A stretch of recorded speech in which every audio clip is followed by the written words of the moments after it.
आज हम गणित की वर्कशीट क्रमांक 121 देखेंगे। इसमें आपसे गुणज एवं गुणनखंड के बारे में बताया गया है। इसमें सबसे पहले दिया है निम्नलिखित संख्याओं के गुणनखंड निकालिए। तो हम देखते हैं कि गुणनखंड 36 का हम किस प्रकार से निकालेंगे। तो गुणनखंड निकालने की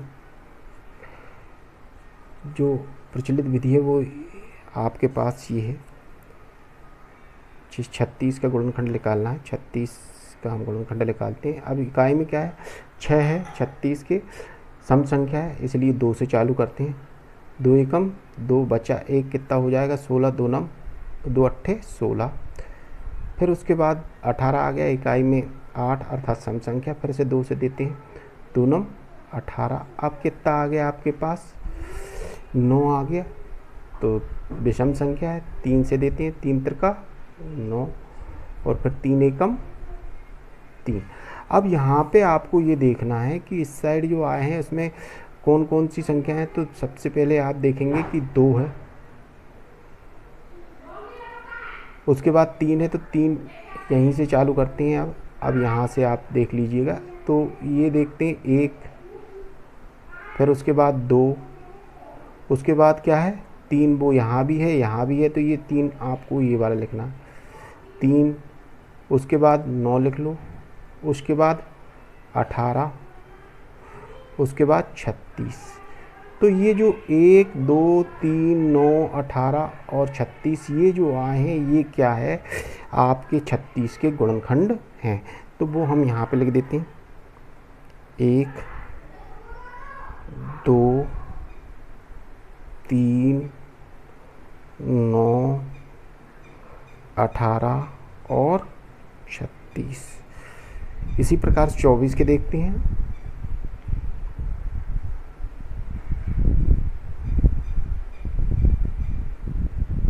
इकाई में सम संख्या 4 है, तो हम 2 से चालू करते हैं। 2 एकम 2 2 दूनी 4 12।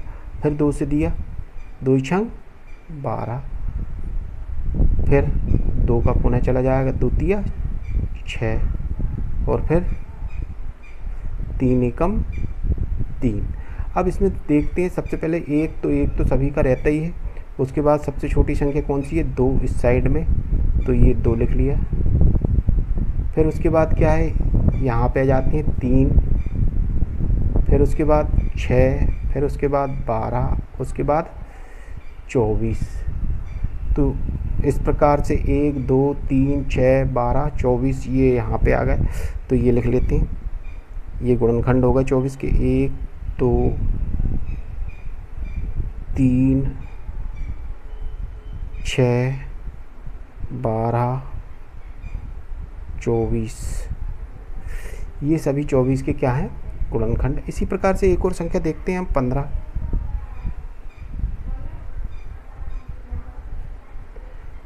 चूँकि 5 इकाई में जो दिया हुआ है वो विषम है, इसलिए 2 से ना दे के अब कैसे देंगे, हम 3 से चालू करते हैं। तो 3 का भाग 15 में कितनी बार जाएगा, 5 बार जाएगा। अब 5 भी विषम है, तो इसमें ना तो 2 का जाएगा, ना 3 का जाएगा, ना 4 का जाएगा, फिर काय का जाएगा, तो 5 का ही जाएगा। 5 एकम 5। अब इसमें हम देखते हैं सब 1 तो सभी में रहता है कॉमन। अब यहाँ पे सबसे छोटी संख्या 3 है, फिर उसके बाद 5 है, फिर उसके बाद 15 है। तो ये 15 के कौन कौन से गुणनखंड निकल गया है आपके पास, 1 3 5 15। 1 3 5 15। तो ये यहाँ लिख देते हैं, 1 3 5 और 15।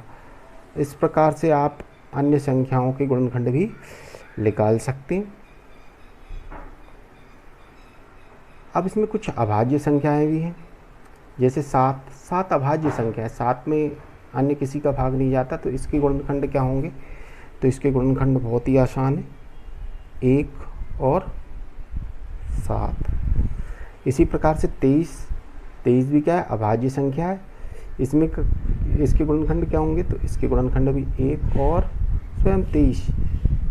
अभाज्य संख्या वे संख्या होती हैं जिनमें एक और उसी संख्या का भाग जाता हो, इसके अलावा अन्य कोई संख्या का भाग नहीं जाता, वे सभी अभाज्य संख्याएं कहलाती हैं।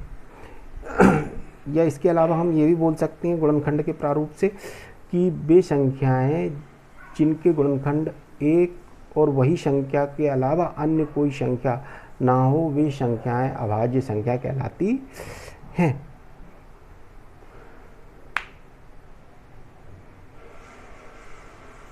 अब आपसे पूछा गया वह संख्या लिखिए जो ऊपर दिए गए सभी संख्याओं में गुणनखंड के रूप में आती है। तो एक है, वह संख्या कौन सी है?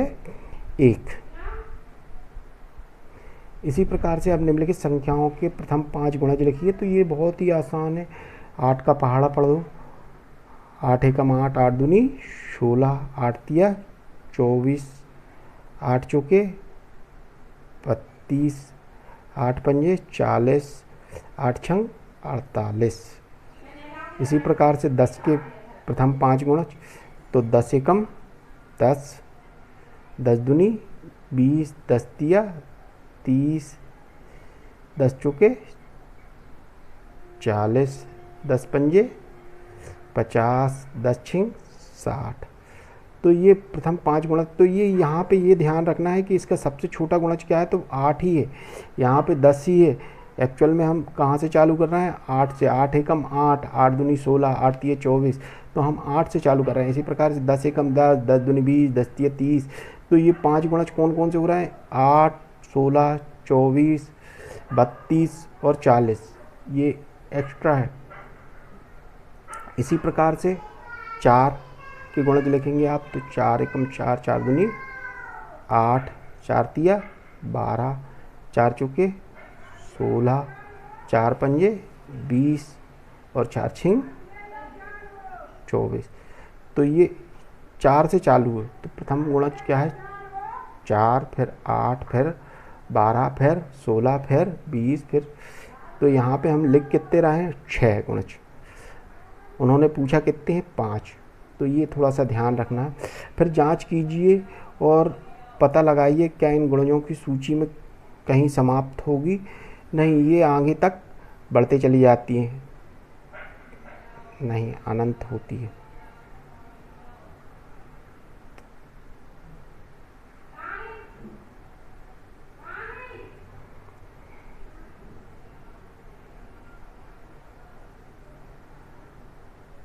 इसी प्रकार से आप 12 के और 9 के निकाल सकते हैं।